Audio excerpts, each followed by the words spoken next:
어디서도 볼 수 없는 조합으로 진행되는 4주간의 AI 특강 시리즈 지혜의 밤에서 만나보세요.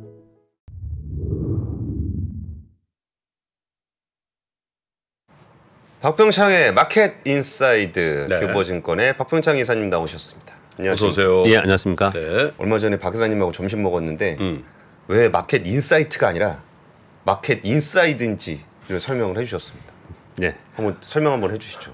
그러니까 인사이트라 하면 뭐 통찰력, 뭐 또 많은 공부를 한 전문가 분들이 시황이나 매크로 뭐 이런 것들 말씀 주시잖아요. 근데 저는 처음에 뭐 팟캐스트하고 방송을 시작을 할 때 마켓 인사이트, 시장 안에서 벌어지는 일들을 개인 투자들이 모르시는 분들이 너무 많더라고요. 그러니까 시장 안의 내용하고 시장 밖에서 바라보는 것하고 굉장히 다른 점이 많거든요. 그래서 처음에 그런 방송을 하기 시작을 했는데 지금은 뭐 워낙 많이 SNS도 많이 발전되어 있고 워낙 많이 잘 아셔서 제가 그날 점심 먹어서 그런 말씀 드렸잖아요. 제가 이제 할 일이 별로 없는 것 같다. 다음 주부터 이름을 바꿔요. 마켓 인사이트로. 점 하나 찍어요. 네, 그러면은 이제 미국장부터 한번 챙겨볼까요? 예, 어제 미국 시장은 혼조 마감을 했습니다. 다운이 0.3% 올랐고 나스닥은 약보합, 그리고 S&P 500은 강보합이었습니다. 전반적으로 지난주에 관망 분위기가 굉장히 짙었고요. CPI 그리고 경기 둔화에 대해서 우려, 그리고 기업 실적에 대한 우려감이 이제 시장 전반적으로 좀 깔려 있는 그런 상황입니다.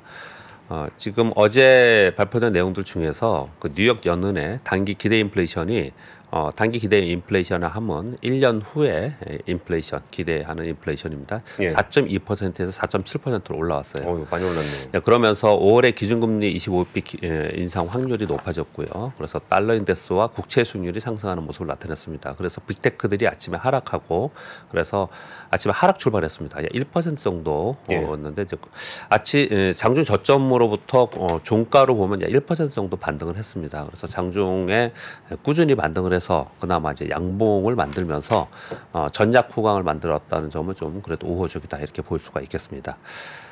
경기 침체 우려 속에서 1분기 실적 전망이 보다 악화될 것이라는 우려의 목소리가 많이 나오는 과정 속에서 1분기 글로벌 PC 출하량이 나왔는데 예. 글로벌리로 볼 때는 마이너스 29%, 애플 맥북에서 마이너스 40% 뭐 이런 영향으로 인해서 그럼 맥북 40%는 진짜 많이 빠진 것 같아요. 그럼요. 근데 전체 매출 비중에서 이 맥북이 크지는 않거든요. 그렇지만 워낙에 많이 빠졌기 때문에 영향이 좀 있지 않을까 이런 우려의 목소리가 나오면서 애플이 어제 1.6% 하락을 했습니다. 그런데 이제 시장이 뭐 보합권이나 어떤 잘 버텼던 것은 반도체가 다 상승을 했습니다. 삼성전자 감사한 소식과 함께 마이크론 테크놀로지가 8% 상승, 엔비디아가 2%, AMD가 3.2% 이렇게 오르면서 나머지 주요 빅테크 또는 이제 주요 시가총액 상위 종목들은 1% 내외로 등락하는 그런 모습이었는데 반도체만 어제 강세를 보이는 그런 특징을 좀 보였습니다. 우리 시장 어제 코스피가 0.87% 올랐고요. 2,512포인트. 네. 드디어 삼성전자, SK 하이닉스 강세로 인해서 2,512포인트까지 올라갔습니다. 근데 이것을 돌파라고 하지 않습니다. 2,500포인트 위로 올라섰다가 2,500포인트 지지했을 때 돌파라고 하기 때문에 이번에도 한번 지켜보자 그런 상황에 있고요. 코스닥은 0.88% 올라서 887포인트, 장중에 890포인트 위로 올라섰었습니다. 어제 코스피를 끌어올린 거는 프로그램 매수가 5천억 정도 있었는데 외국인들이 삼성전자를 3천억 정도 순매수해 줬습니다. 그래서 전기전자 쪽에 사면서 지수를 끌어올리는 그런 역할을 했습니다. 그런데 오후에 나스닥 선물이 좀 하락을 하면서 우리나라 또 환율도 상승하고 그러면서 상승폭은 소폭 축소했습니다. 자, 이제 관심 있는 것은 이제 코스닥이죠. 코스닥은 2차 전지 강세 지속으로 인해서 강세를 보였는데요. 네. 에코프로비엠과 에코프로가 어제 24% 올랐고요. 에코프로비엠이 13% 올랐습니다. 요 두 종목을 제외해서 요게 코스닥의 전체 지수를 올리는 그 비중이 있잖아요. 이거 빼면 코스닥은 하락입니다. 어제 종목 제외하면 하락이에요? 예, 어제 나머지 다 보합이라고 했을 때 하락으로 봐야 된다는 거죠. 어제 코스닥의 상승 종목이 306개고요. 하락 종목이 1224개입니다. 아침에 떠서 시작을 해서 매물을 맞고 좀 내려왔는데 그래서 상대적으로 아침에는 코스피에 비해서 코스닥이 약했어요. 그랬는데 에코프로와 에코프로비엠이 딱 올라가고 그리고 그 외에 보시면 나노신소재, 포스코엠텍, LG화학, 포스코홀딩스도 뭐 10%, LG화학도 8%. 2차 전지만 올랐군요. 예, 그냥 딱 찍어서 그냥 종목들을 보면 여러분들 이게 HTS에 관전 종목을 놓잖아요. 2차 전지만 계속 오르는. 그래서 전부 다 지금 2차 전지만 얘기하고 있는 그런 상황이고요. 코스닥도 그렇고 코스피도 그렇고. 예, 2차 전지에 대해서 그 섹터에 대해서 얘기보다도 뭐라고 할까요? 여담 얘기들이 굉장히 많습니다. 그렇죠. 뭐 어떤 사람들은 나노신소재가 2020년 팬데믹 딱 찍고 하고 나서 7,000원 정도까지 빠졌거든요. 뭐 제가 아는 사람도 9,000원에 사서 진짜 지금 한 큰 수익 냈다고 2만 몇천 원에 팔았는데 20만 원 가까이 됐습니다. 뭐 이런 여담 얘기하거나 아니면은 뭐 어떤 분들은 완전히 이쪽만 다 몰빵을 해서 아니 제가 한번 말씀드려요. 제가 실제로 2005년도에 4만 원대 현대중공업 사서 6만 원에 팔고 나서 아 땡큐 그랬는데 55만 원 같잖아요. 예, 50만 원 같죠. 그 무거운 주식이 주식이 그런 거예요. 예, 지금 다들 그래서 그런 여담을 얘기 많이 하고 있는 그런 상황입니다. 제가 2차 전지 소재 관련해서 한 재작년부터 얘기했는데 요새는 얘기 잘 안 하잖아요. 그게 타이밍 못 맞추는 거죠, 그게.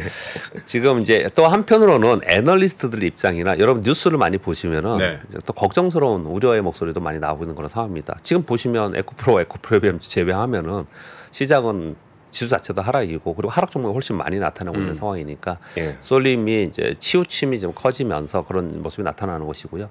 그리고 또 한 가지 말씀을 좀 드리면 말 나온 김에 처음에 뭐 셀 오르고 소재 많이 오르고 양국재 오르고 뭐 이렇게 비중들을 보면 이제 그런 것들이 많이 올랐잖아요. 그래서 조금씩 확산되면서 그러면서 부품 장비 오르고 뭐 이런 것들 오르잖아요. 네, 그런데 그런 것들까지 올라서 쭉 오르면은 이제 좀 키 맞추기를 하면서 확산되는 게 어느 정도 이렇게 멈추는 현상이 나타나면은 그 다음에는 좀 조정 보이지 않을까. 근데 그걸 좀 살펴보자. 이런 얘기들도 좀 있는 상황이다라고 보시면 될 것 같습니다. 오늘 한국은행 금통위가 있고요. 중국 CPI 발표가 있고 IMF 세계 경제 전망 보고서가 있습니다.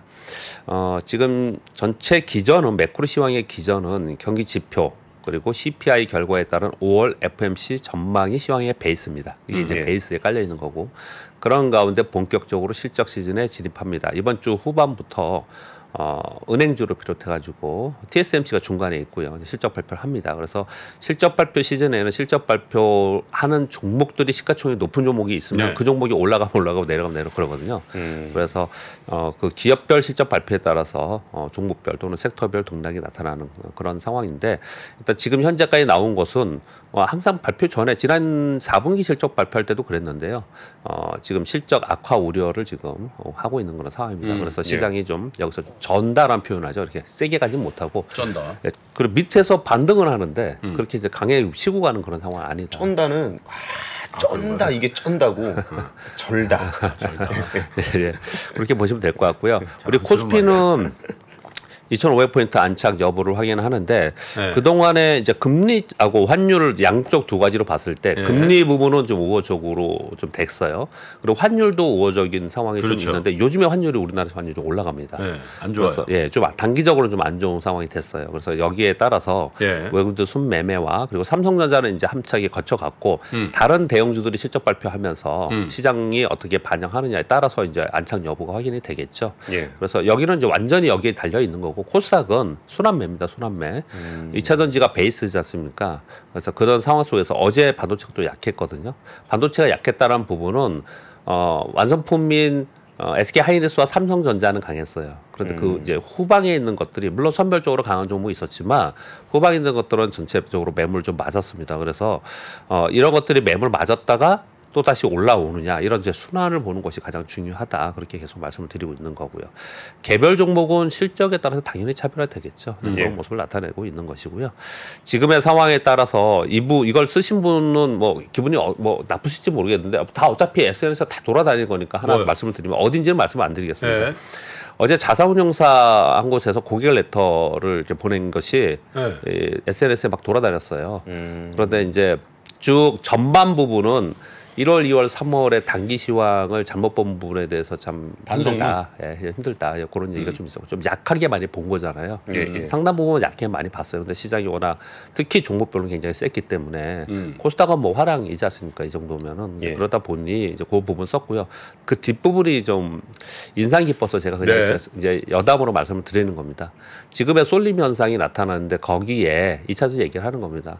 거기에 동참하지 못한 부분 또 그걸 쳐다보고 있는 것이 고통스럽다. 네. 그렇죠. 예. 운용사의 레터에 이렇게 써놓은 상황이에요. 그래서 아마 근데 왜 이 말씀을 드리냐면요.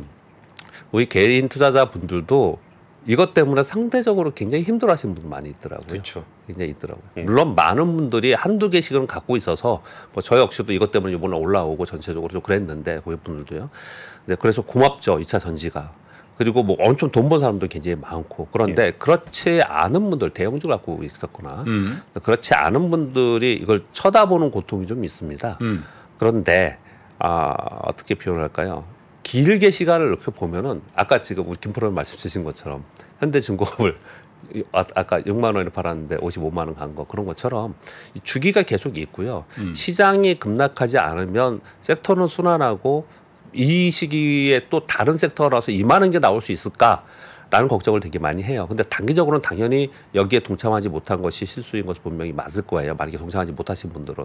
그러나 또 이런 게 있습니다. 그러니까 한 번에 그냥 끝내지 마시고 자 이렇구나 주시장이라는 게 이렇구나라는 것들을 또 한번 생각해보는 또 그런 기회가 되지 않을까 생각합니다. 뭐 그 정도 워낙 힘들어하시는 분이 많아서 그렇게 해서 말씀을 좀 드려봅니다. 그래. 그런데 오히려 저는 이게 그 산업을 전기차부터 해가지고 공급망을 계속 취재하던 기자 입장에서 여기 정말 잘 됐으면 좋겠다. 그러니까 이런이라고 있어요, 이런이라고 있어요, 이런이라고 있어요를 굉장히 오랫동안 얘기를 했어요. 심지어 그 회사 가서 강의도 했습니다. 공급망 어떻게 되고 뭐 그런 얘기를. 근데 주가가 이렇게 막 올라오면서 사람들의 감정이 좀 이렇게 막 힘들어하시는 분들도 막 계시니까 오히려 말하기가 좀 어렵더라고요. 행복해하는 분들도 있잖아요. 그리고 또 어찌 말씀하시니까 잠깐 또 말씀 좀 드려보면요. 어찌 생각해보면 결국은 주식 투자는 미래 성장을 보는 것이 이번에 확실히 또 알려진 겁니다. 답이 나온 거거든요. 시크리컬로 움직이는 것들은 그냥 들고 있는 게 아니고 거기에 맞게 사고팔고를 관리를 하는 거고 성장주들은 그 성장을 가지고 그 기업의 성장에 투자를 하는 거잖아요.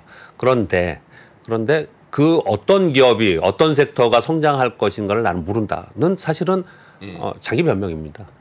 성장하는 거는 알 수 있어요. 세상의 변화가 있는 거기 때문에 세상의 변화에 따라 성장하는 거니까요. 지금 예를 들어서 지금 레벨 3뿐이 안 되고 있다는 자율주행 결국은 되겠죠. 그쪽으로 성장하겠죠. 우주항공 결국은 그쪽으로 성장하겠죠. 성장이라는 거는 우리가 다 알고 있는 거거든요. 근데 그런 알고 있는 데에 섹터나 기업을 내가 보고 있다가 그 기업이 좋은 주식이 되는 타이밍을 우리가 생각을 하는 거잖아요. 그냥 들고 있는 방법이 있고 타이밍을 생각하는 방법이 있고 결국은 성장 기업에 투자하는 거다라는 걸 또 여실히 한번 또 보여줬다. 저는 그런 생각 들더라고. 최근에 2차 전지가 이렇게 각광을 받고 그러잖아요.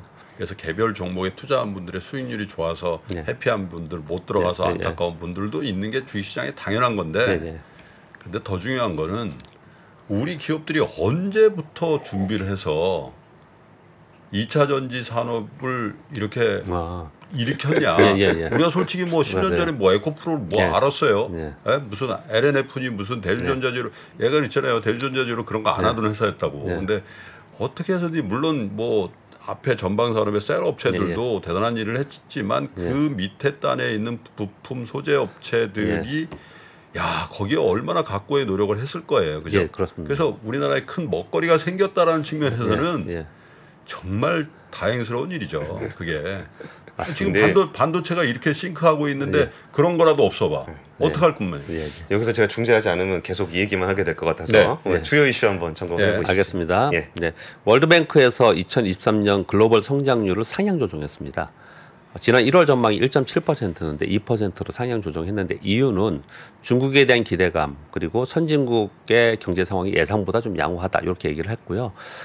경고를 좀 한 부분은 각국의 패권 블록화로 인해서 무역 분절로 인한 글로벌 총생산이 한 7% 정도 감소의 역할을 한다. 이거 연구 자료를 발표를 했습니다. 그리고 은행 부분과 유가 상승에 대해서 우려를 좀 했습니다. 참고로 지난 1월에 IMF에서 2023년 전망을 2.9%로 전망했습니다. 요거 내일 정도에 나와요. 또 그러니까 오늘 지금이니까 내일 아침에 우리 알 수 있거든요. 세계 전망 보고서를 좀 알 수 있고요.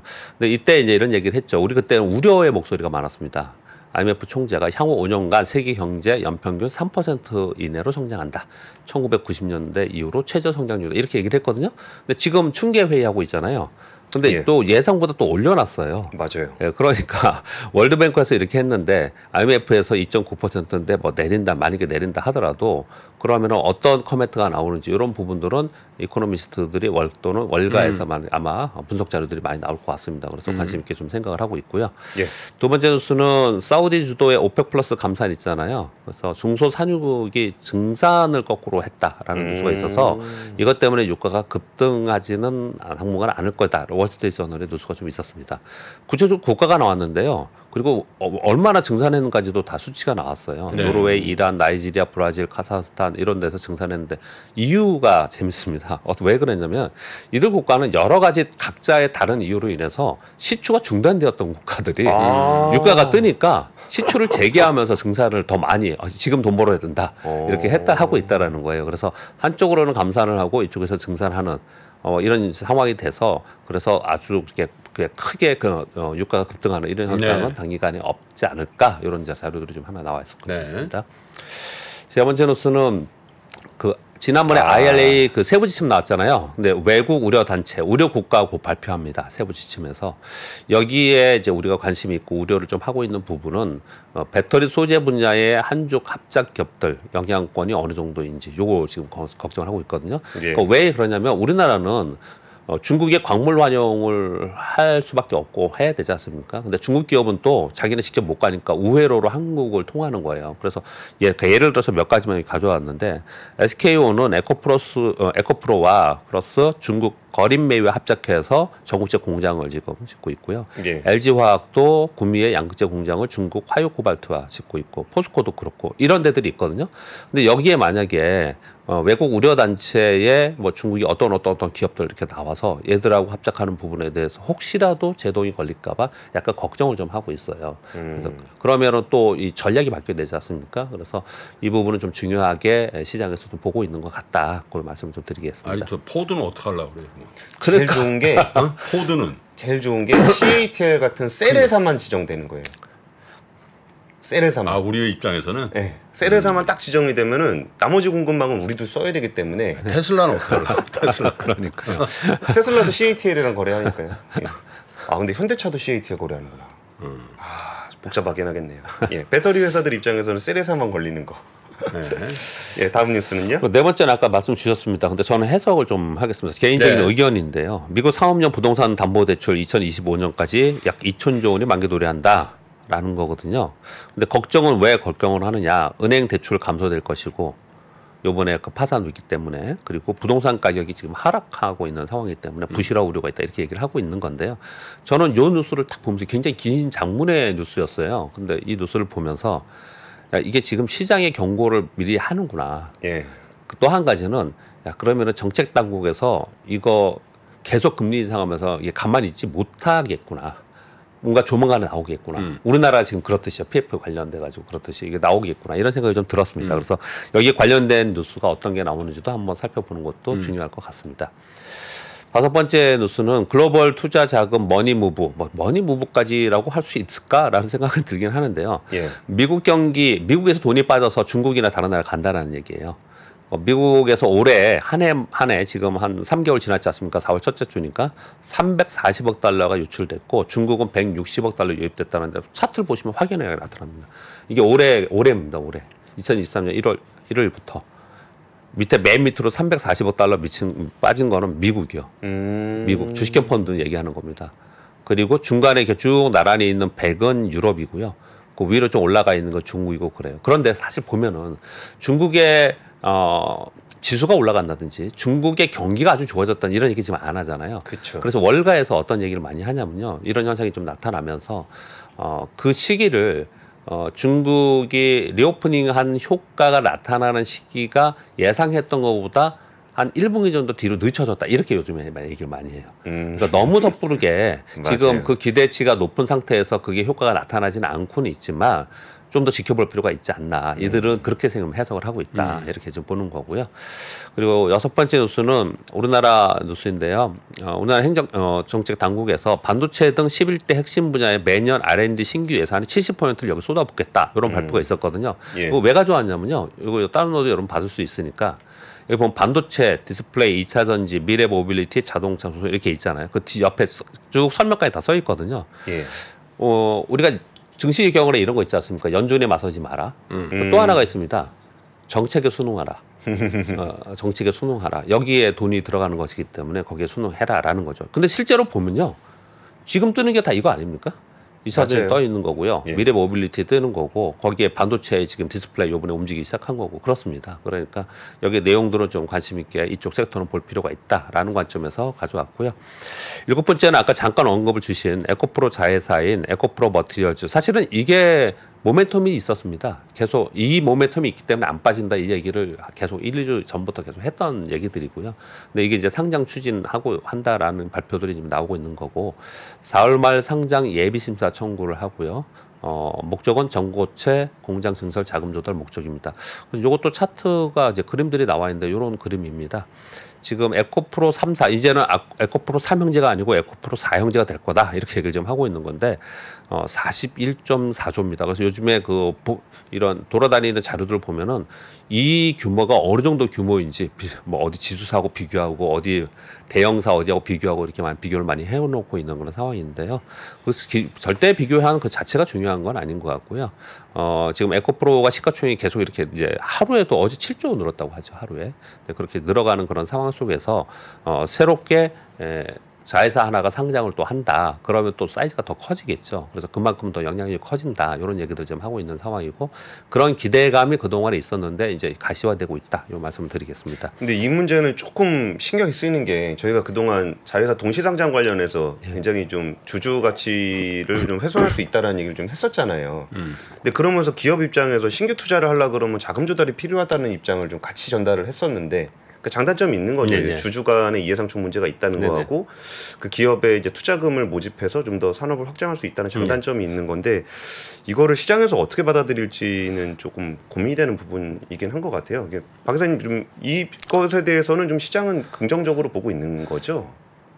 전에는 아까 말씀드렸잖아요. 한 2주 전부터 이 기대감에 의해서 계속 있었고요. 근데 실제로 상장되고 나서의 상황은 의견이 분분한 것 같습니다. 4월 말 청구하면 상장은 한 7월 8월쯤 되나요?